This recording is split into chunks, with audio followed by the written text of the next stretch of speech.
Hello everyone, and thanks again for tuning in to another episode. We're on episode 9 now of our campaign through the Undead Lands. So in our last episode we finished with a battle victory. This area of Kislev, some pretty interesting things happened. It actually, because of the quick capture between Fort Jakova and the big battle of Kislev and everything going on with the enemy army coming to respond, we actually had a rebellion break out, and we saw it coming, and so we were able to promptly destroy the army before any real damage was able to be done. One positive thing of that is because of the recent military crackdown, we've gotten 8 additional points onto our public order. So, what I'm going to do here is bring our hero into the city of Kislev, not only to replenish his forces. Let's see. I'm gonna actually get some more units of spearmen and warriors, because they're gonna. If he gets attacked, it's gonna be good to have a force to protect that city. But more importantly, I'm gonna go to the items that we recently got, and I'm gonna get the black cat, and I'm gonna give that to this gentleman right here. And that's going to give +1 to public order in the area that he's at. And so that's going to help this area forever, basically. So now we're at +15 on our public order. And so we're going to use that to get the public order as back to normal as we can before all those bonuses wear off while we build up our corruption. So our main hero here, we're going to level him up. Let's see, any new good abilities up there? Nothing we really need right away. So we finished our aura, and now we're going to start improving his damage. He is super tough, but he's kind of losing his effectiveness in getting kills, and so we want to improve his melee attack or his chance to hit. So quick blood, +2 to his melee attack, which brings it up to 70. Not bad. Definitely not bad. Alright, now for our necromancer. He's got another point. So we are going to go ahead and give him, let's see, we'll go with the damaging spell, I guess. Gaze of Nagesh. Does damage, strong against a single combatant, good from a high angle, but poor penetration. So I don't want it to have to go through things, I want it to basically be able to hit it. But later on fighting large enemies, that actually will come in handy. Alright, so selecting our main hero, we're going to put him into a run as far as you can type stance, and we're going to head south towards our main settlement. We need to return to Sylvania.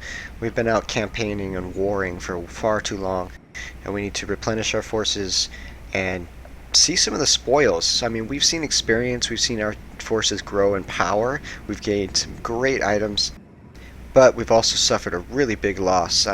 I'm still trying to downplay how much of a loss that army was, but the Necromancer hero at rank 5 that we lost several turns ago, I think 3 turns ago, was a big loss. I mean, yeah, he had some good abilities, he helped a lot, but losing all of those veteran units, nearly 1,000 veteran troops, some of them rank 5, 6 veteran, just, brutal. But we were given no choice. Due to poor placement and the mine on the map, I didn't zoom in far enough, and so just something small like this rock can determine the enemy pushing you this way and killing you with your army on this side of the rock unable to reinforce, which is exactly what happened in this little area. He simply pushed through and killed my army, and I was too far away to do anything, and it was completely my fault.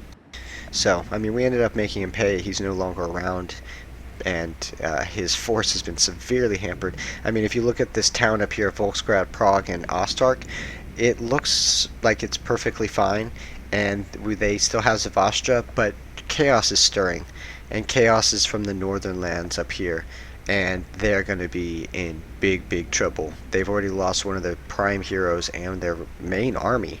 I didn't really let them get away, so we're going to go back to our main place after all this fighting and campaigning and begin the reasserting of our power, you could say. So, Tempelhof, Castle Tempelhof is our goal.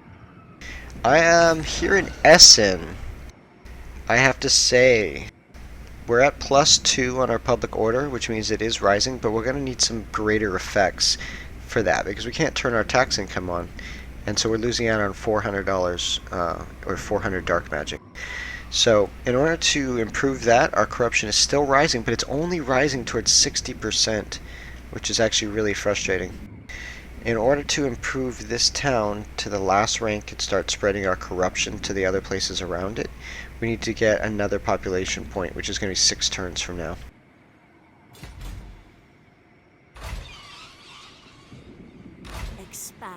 I could move her. Is she not even deployed? Okay, she is deployed. I could move her over to this friendly territory, but it wouldn't be in 1 turn. So it would take her 1 turn, 2 turns, and then I could deploy her. So that's a waste of a lot of growth. But, man, I've been fighting for Essen for so long. And when I do take Bechefen, having a powerful Essen with lots of stability will really help. Because then Bechefen, the army at Kislev will then move over to Bechefen. And this will be the northernmost tip, literally the spear of our vampire army and nation. And so that's going to be a really big point. And we're going to stop there. And again, it's because Kraos is coming. I want to leave a buffer nation here to take the brunt of it. And don't worry, Zavastra is going to be in big trouble. Just like our towns, the enemy is just as susceptible to being attacked by rebel forces. So if I notice the enemy has a really powerful one of his units coming out, I'll simply pounce on it and destroy it. And if he has no army left, then I'll take the whole area. Or I'll let the Chaos do it. Or I'll let the rebels do it. But we'll see. It might be worth start heading in a different direction. It's like, say, Wurtbad, a very small province of only 2 areas. I could easily expand my province almost within a single turn with 2 armies. So, with that in mind, enough talking. So, this army is going to be moving later on, and it's going to be a reinforcement / fodder army, so it's good for now. With that in mind, I'm going to just fill the army completely with as many zombies and skeletons as possible.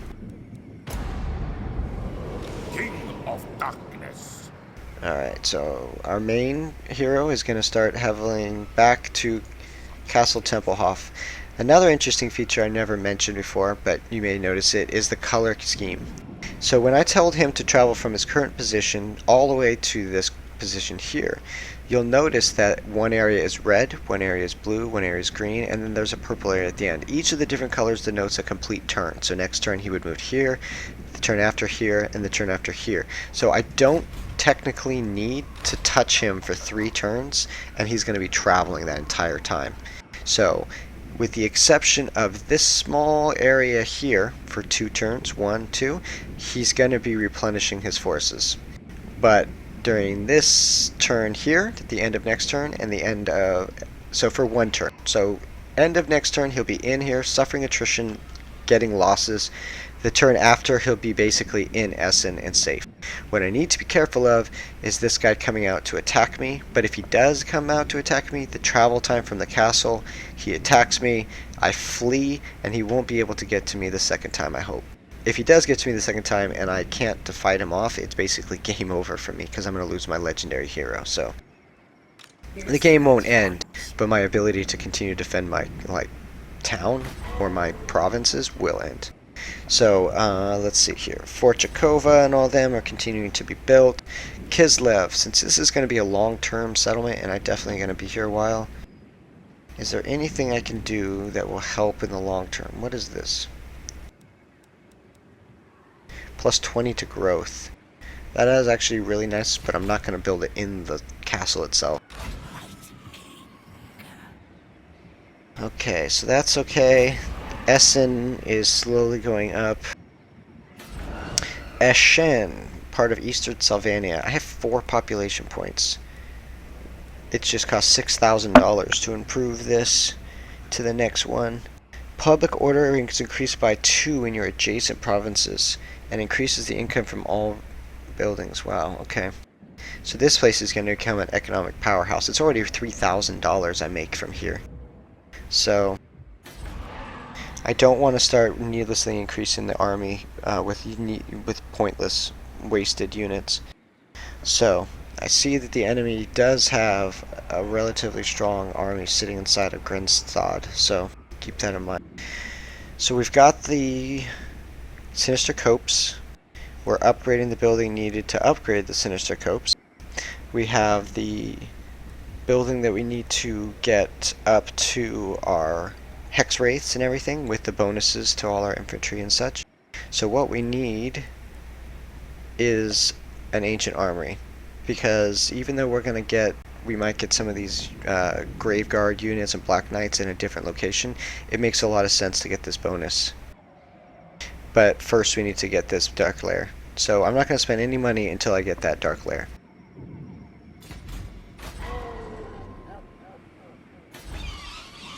In fact, Essen, since I know can be instantly reversed, is going to get taxed to help provide a huge bonus to our income in the meantime.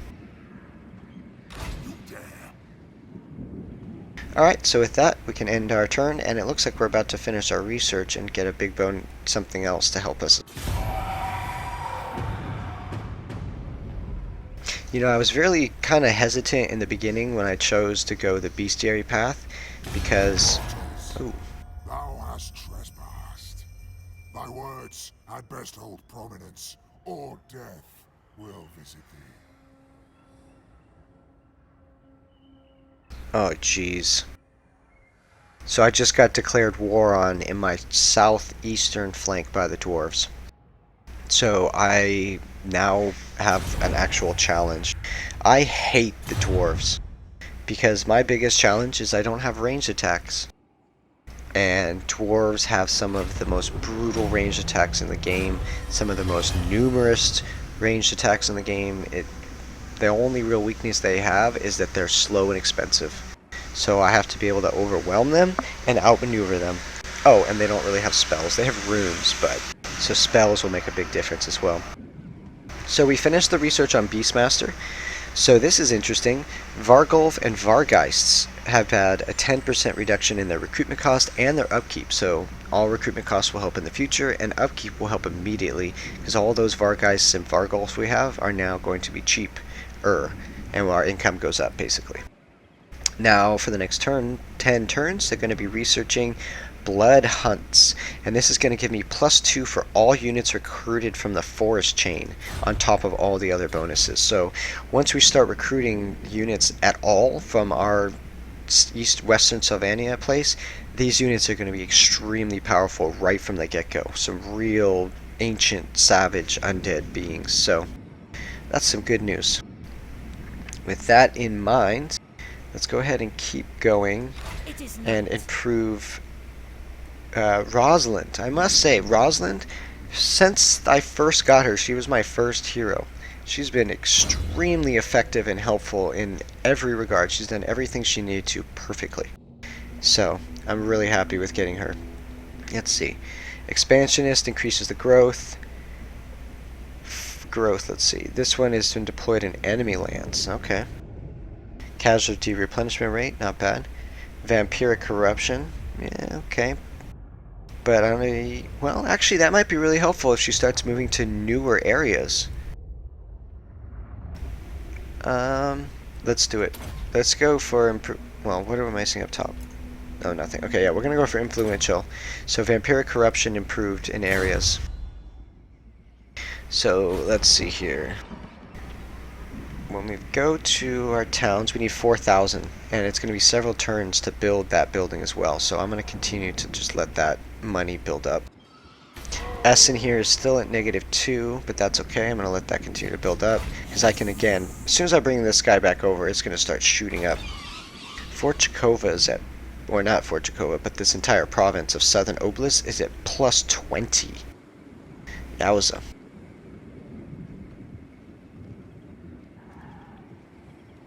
So let's see, Zavastra here, that I've had to turn, well, I didn't have to, but I declined to go capture because I gave them a non-aggression pact or a peace treaty.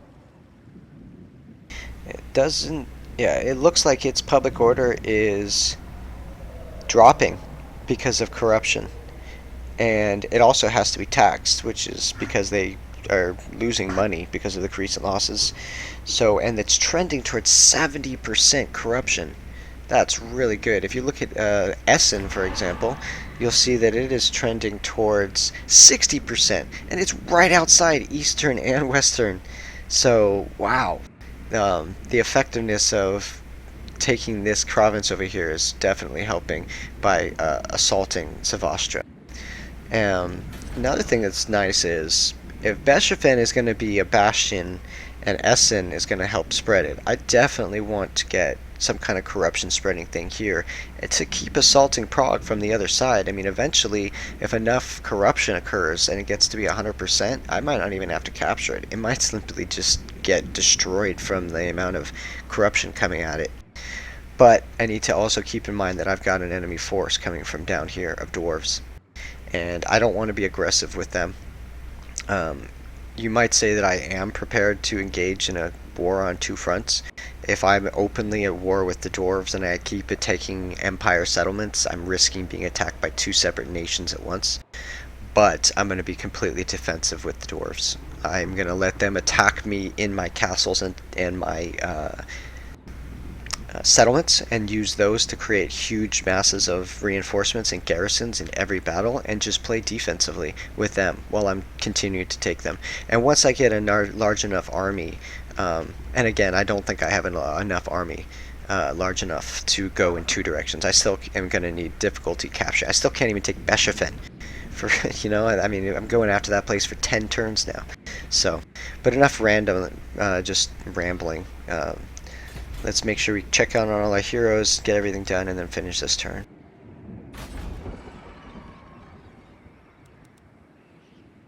Alright, so we don't need public order, and the income doesn't really help the spending the money right now, so I'm just going to go ahead and hold off on buying anything for another turn and see what happens.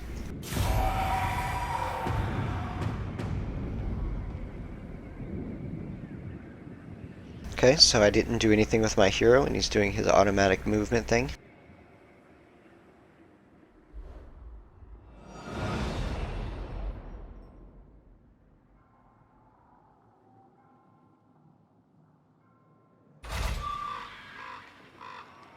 Oh, so a new hero has been recruited, a Banshee. Alright, so a follower has been gained by a Master Necromancer. It reduces the cost of Raised Dead. And our Vampire Lord got another one. Oh, okay, so the follower was transferred over for the +1 to public order on our hero up at Kislev. Alright, so it says I'm trespassing, but it does not say that I have attrition. I like that. Okay, so pretty nice. I'm happy with that. So let's see, how are we doing over here? We're still at +20, so we can definitely tax this province and get $635, and our corruption is still trending towards 50%. So that's going to be a big boost to our income, but I don't want to... So I don't think we need him anymore, so I'm going to deploy him back over here in Essen. He won't be able to get across the river till next turn, but I'm going to do that because even with taxes we're at +10, but now the corruption is dropping. It's trending towards 0%. Why? I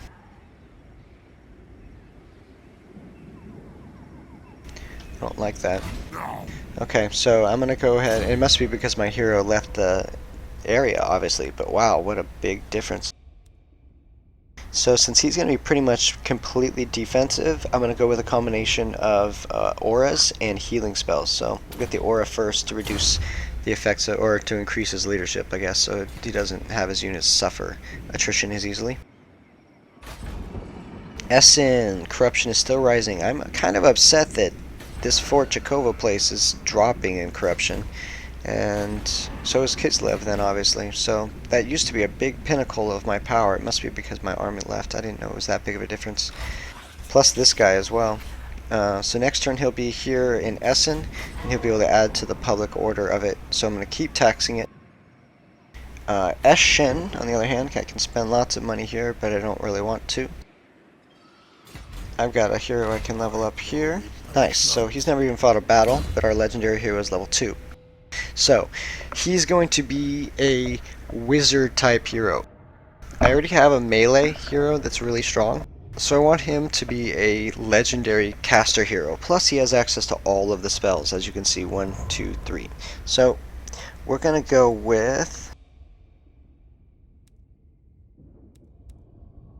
Let's see... We can go with these spirit leeching ability that does damage and has lots of like fear and leadership. I like that.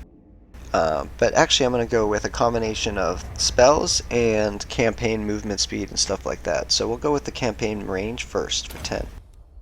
We'll go to details, and he's definitely going to need some items. So he's probably second priority. So I want to give him the second best items. So give him the both that one. No. Casting item, I'm going to give this to him and take it off of my main guy because he's going to be a caster hero.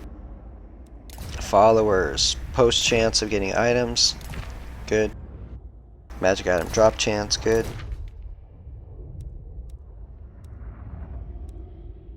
Raise dead cost, because why not?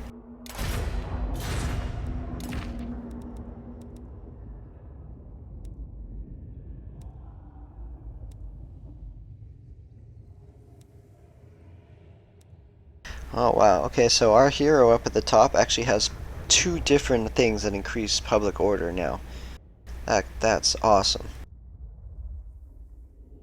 So I have a plus income on my main guy. I may want to take that off and put it on the defensive hero, because I know he's going to be sitting there the whole time. Oh, he already has one. Okay, so they all have it. Alright, so I'm going to go ahead and finish that. So that's good for him. Still a little bit short, although I can increase the Abyssal Wood up, which will allow me to build Vargeist, and I'm going to need to do that anyway. So I might as well. That's going to take 2 turns. Alright, so with that, we'll go over here, and we got a Banshee. What does the Banshee do?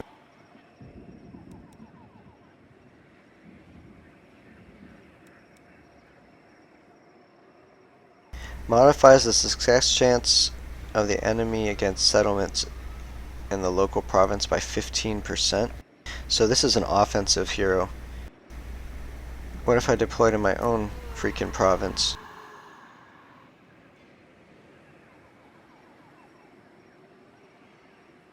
So modifies the success chance by... Yeah, but that's dumb. Like, sorry, I just don't understand what that means. Or, like, not only that, but, like, it makes it so that if an enemy hero, like, tries to assassinate you or something, it basically prevents it.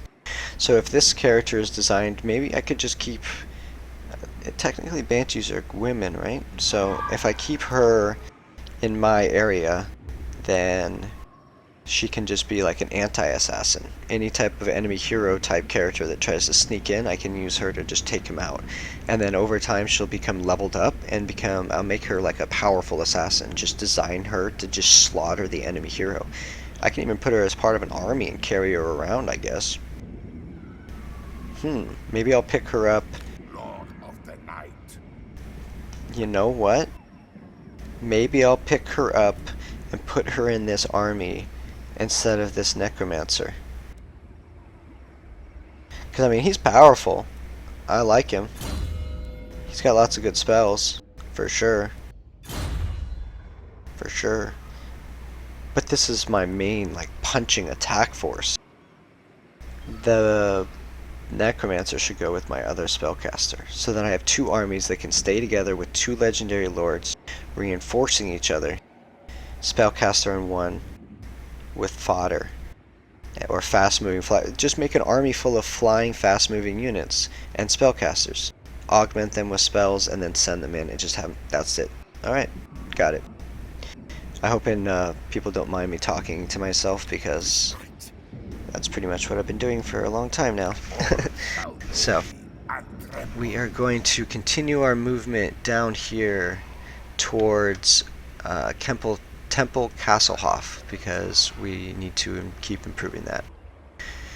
So up here in Kislev, this gentleman, Wolfric, Lord of Droners, He is very susceptible to attack right now. So we got to keep that in mind. I don't want to be wasting money, but there's a good chance that he could get assaulted, and it's up to him to maintain this district. Kislev itself is actually going to be pretty tough to take as a rank 2 keep with a full army inside of it. But they could always try to starve me out, so we'll see. Fort Jakova, keep that for now. Alright, so that's going to be good. This hero here can't go anywhere. That guy's moved. Okay, so this hero has leveled up again. So he's gotten, so far, big bonuses to all zombie skeletons and crypt ghouls.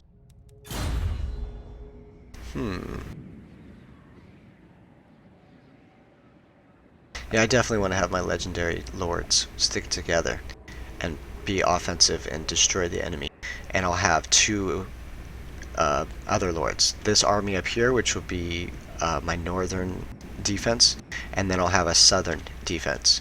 And if I feel like attacking something, I'll travel that direction with my offensive armies, take things, and then just have my defensive army follow along. And if I feel like they can, then I'll support them with them as a 3rd reinforcement army. If I feel it's unnecessary or risky or dangerous, then I'll simply keep them as a garrison. And that way they can build experience and simply, over time, just get stronger and stronger. So, this game, not this game, but this faction, the vampires, maybe not all the time, but the way that I've been playing with my hero and build and everything, seems to be built on time. The fact that they're undead and they don't seem to age really seems that if you let the turns go by and save your units, things that you would consider to just be throwaway can get very high veteran because of the experience made every level. Or every turn, I should say. So I think we've made as many turns and moves as we can. I'm going to put this Banshee over here in western Sylvania and put her in my main army. And so she's going to be really low rank, but I believe that she is ethereal. I could be wrong. Physical resistance, 80%. So yeah, she's going to be able to fight just alongside my normal hero just fine. And she doesn't get a mount, just like my hero. So they won't outpace each other. They can stay together, at least close to each other. So, perfect. That's what we'll do. I'll take the level 7 spellcaster out and put it into the secondary heroes army, my second legendary, and so he'll have a very strong secondary hero who's also a spellcaster that can, work with him to help bolster his army. And then the 2 of them will be my attack force, like I said already. So we're going to end our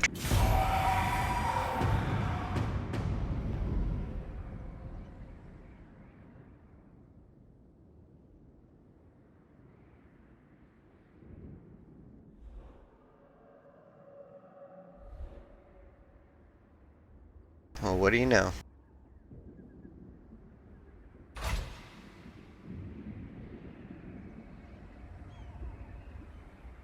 So the enemy's over here trying to sabotage us, it looks like.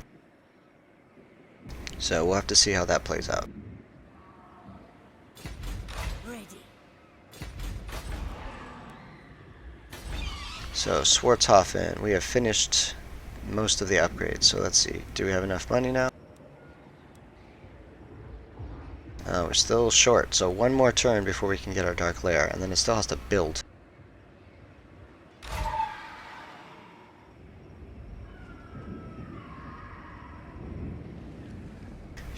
So maybe having her in my army is not going to work after all.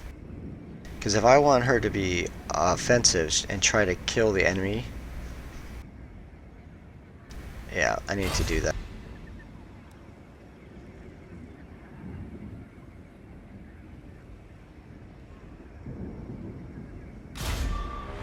So yeah, I'm going to have her try to kill him.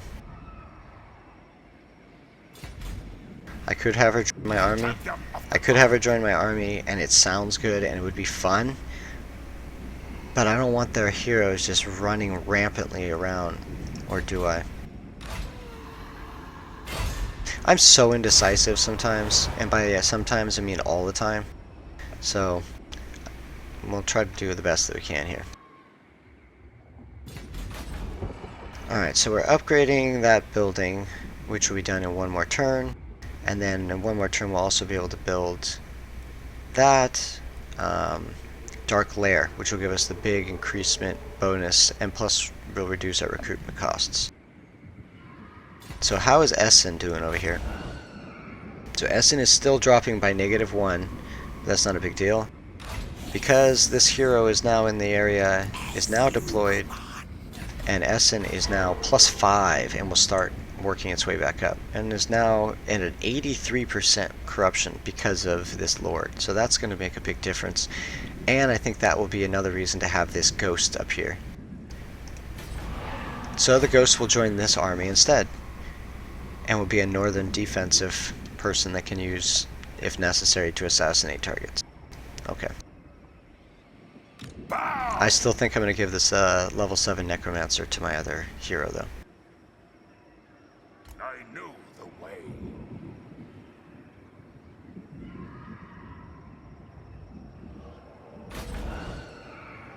Alright, I want to try to not spend any money if I can. At least needlessly. When I still need lots of things to upgrade. Darkness comes. So this army here has got some really strong zombies in it, but I feel like it's just wasting money by having them sit here. So I could give them away, but again, they're just zombies, so they're really slow and they don't really do that much damage, and they're kind of a pain in the you-know-what. So this is what I'm going to do. Again, indecisive. Getting rid of the zombies. That's going to give me an income boost, so I make more money. My ghost is going to join my main hero in his army as a offensive bolster. I am going to go up here to Kislev, and I'm going to hire a hero, when possible, to kill the small heroes that are in this area. And that makes the most sense, I think.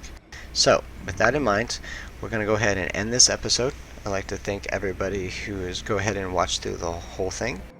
And if you come back next time, you'll see us as we continue to spread our influence throughout the world and hopefully begin to build some units down here at Swartzhofen. We've been trying to build and bolster up these monsters and beasts for so long, switching our army building from eastern to western Sylvania has been huge undertaking, both in money and turns. So we'll have to see. But hope to see you next time. Thanks.